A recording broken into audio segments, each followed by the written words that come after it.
What is up? My name is Lloyd, and this is the Middle Card, which are my takes on the world of professional wrestling and all of its ins and outs. Let's go. Round 1. Fight! So I think it's time we finally go into another direction with Drew. Really? What do I mean by that? If they were going to pull the trigger on him as the heavyweight champion of the world, they would have done this at Clash at the Castle. It would have been the absolute perfect moment. Nobody would have had any complaints at that very point in time. No one. But they didn't. They didn't pull the trigger. Roman won. We were introduced to Solo Sikoa. Baby, And then from there, there's Drew more. has his whole situation with Karrion Kross and then loses to Karrion Kross. So if WWE actually had rankings, Drew would be down on the totem pole. Ahead of him, I would have Karrion Kross, I'd have Seth, I'd have Cody when he comes back, I'd probably still have Bobby Lashley up there. I might even have Sheamus ahead of Drew. And maybe even Gunther, because titles are supposed to mean something. I think if you're the Intercontinental Champion or the United States Champion, that should put you somewhere into contention. But that's 5 guys that I would have ahead of Drew right now. Which means Drew needs a change for him to get back to the top, because I don't think he's going to do it as a babyface. So I think we need to go in a heel direction with Drew. And quite frankly, I was really a big fan of the Scottish psychopath gimmick. That being said, I feel bad for Drew because this guy had so much momentum before the pandemic. The way he was Claymoring Brock Lesnar. They were on the path to push this guy to a monster baby face, and then COVID-19 happened, and then it just wasn't the same, and they couldn't get it back.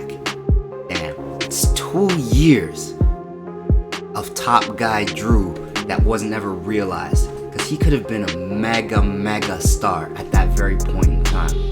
I don't know if they would have pushed him past Roman, but they could have, and nobody would complain about that. All that being said, is he not headed in a heel direction right now? I've never seen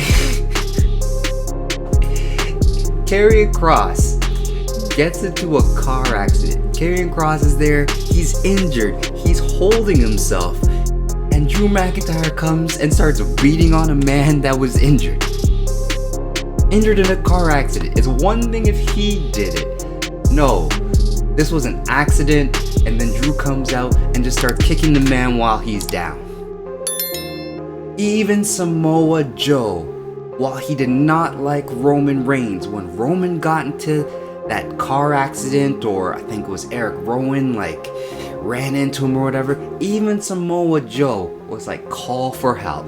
Not Drew McIntyre. Not Drew McIntyre. So I think we're almost already there. I have an idea of what we should do. Actually, I have 2.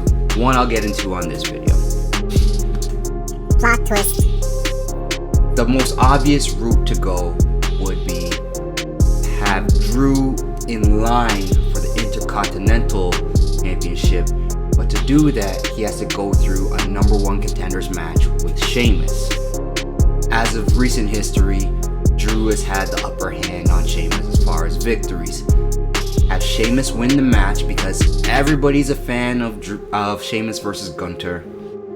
That, and everybody wants to see Sheamus win the Intercontinental Championship because he said on so many occasions how much that would mean to him, that would make him an ultimate Grand Slam champion.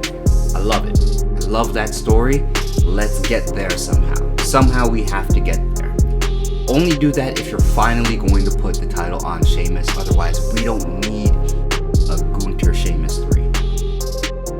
But in so doing that, Sheamus beats Drew, and Drew loses it and finally becomes the Scottish psychopath. Everybody wins. That being said, there is another direction that we can go.